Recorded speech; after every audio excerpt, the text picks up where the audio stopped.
exercise 2.1, sorry 1.1.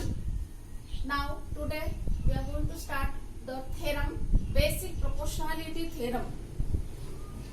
Theorem statement: if a line parallel to side of a triangle intersect the remaining sides in two distinct points, then the line divides the side in same proportion. This is the theorem statement. Now this only theorem statement is given as a question. So from the theorem statement, read the statement and first draw the figure. From the figure we are going to write the given to prove. Theorem statement: if a line parallel to side of a triangle, the geometrical figure mentioned in the theorem is triangle. So our triangle ABC is any triangle. A line parallel to a side of a triangle. So the line which is passing through from two sides and parallel to one side. So this line L is parallel to side BC. And same line which is parallel to only one side intersect the other two remaining sides in two different points. So this line L intersects side AB at point P and side AC at point Q. So this P and Q are two distinct points which divides the line into two parts. So according to theorem statement, the two parts which the 2 points divides the respective sides, they are in proportion. This is theorem statement. So according to theorem statement, in triangle ABC, line L is parallel to side BC and intersect AB and AC side in point P and Q respectively. This is given part.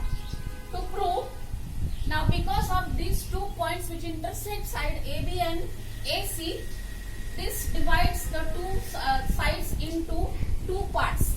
The AB part is divided into two parts, AP and PB. So AP upon PB is equal to AQ upon QC. This statement we are going to prove. And this is the basic proportionality theorem statement only. AP upon PB is equal to AQ upon QC. By construction, draw say PC and QB. The dotted line, it is shown by dotted line. Now in proof, this triangle APQ and this triangle PBQ, first these two triangles we are considering. So area APQ and PBQ, these two triangles are having equal height. Now height is not shown, but if we draw height from this vertex Q, imagine this vertex Q we are considering for this APQ and PBQ. This from this vertex, if we draw perpendicular from this vertex Q on side AB, so this side, this perpendicular is height for APQ also and height for this PBQ also. Therefore, it is having, the two triangles are having equal height. Therefore, a ratio of these two triangle APQ, area of triangle APQ upon area of triangle PBQ is equal to, only base ratios are coming because our height is equal. Therefore, base for APQ is AP and base for PBQ is PB. Therefore, AP upon PB, areas proportional to base. This is equation number 1. Similarly, for these two triangles APQ and this PCQ, this side two triangle, if we draw the perpendicular from this vertex P, this height is also equal for both the triangle. Therefore, corresponding base ratios are coming. Area of triangle APQ upon area of triangle PQC is equal to AQ upon QC, equal height and the areas proportional to base. This is equation number 2. Now the sec PQ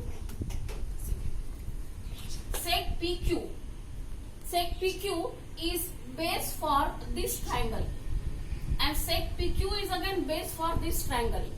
These two triangles are between two parallel lines. So if two parallel lines are parallel, then the height is equal. So if we draw height from this B vertex, this is the height for this triangle. And if we draw height from this vertex C, this is the height for this triangle. So these triangles are having again equal height, and height is drawn on this side, so this is base. So PQ is the common base. Therefore, these two triangles are having equal height and common base. Therefore, their area ratio is 1. Area of triangle PBQ and area of triangle PQC is equal to 1 upon 1, because the areas are, the triangles are between two parallel sides having equal height and common base PQ. Therefore, area of triangle PQB is equal to area of triangle PQC. Therefore, these two equation number 1 and equation number 2, both are equal, because numerator is equal and denominator just now we prove equal. Therefore, LHS is equal to RHS.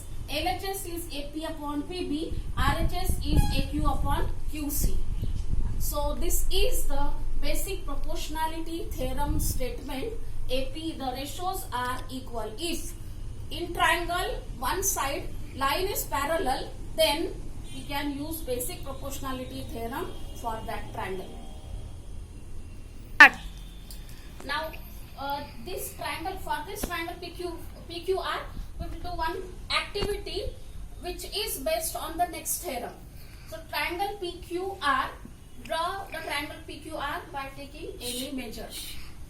So this triangle is, PQR is simple triangle, acute angle triangle. You can take any measure, sides QR, take any measure and draw the triangle PQR. Now for this triangle PQR, three angles are there: angle P, angle Q and angle R. We bisect one of the angle, either angle P or Q or R. So we will bisect angle Q with the help of this compass, angle bisector for Q angle. So take some distance in your compass, put the compass pointer on this Q angle and draw the arc like this.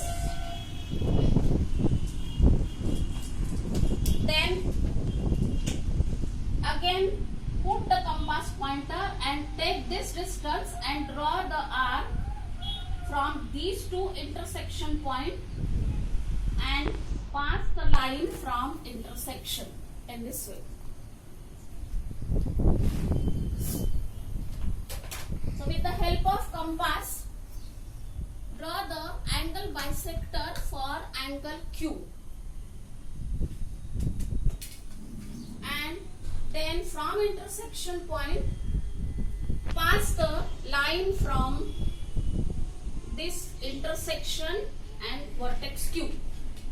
So this angle is divided into two equal parts. Angle Q is now divided exactly into two equal parts. So here this ray QS is bisector for this angle PQR. Now already you have measured PQ and QR. This length, when you draw the triangle, this length you are having already. So for example, if this length is A unit, this length is B unit. Now measure this length PS. So suppose this is C unit and this is B unit. So you come to know that when you divide, taking ratio A upon B. So suppose your ratio is coming K, any number. Same way take the ratio C upon D and take it. This ratio is also coming equal or not, reduced form. So this ratio is also coming K. So both the ratios are same. A upon B is equal to C upon D. Okay. So these two ratios are equal. A upon B is equal to C upon D. So by angle, when we divide any angle of a given triangle, then the angle bisector ray divides the respective side into equal parts. Sorry, in the same ratio, proportional ratio. So this angle bisector theorem now we are going to learn. The next theorem is angle bisector. Before that, this is the activity.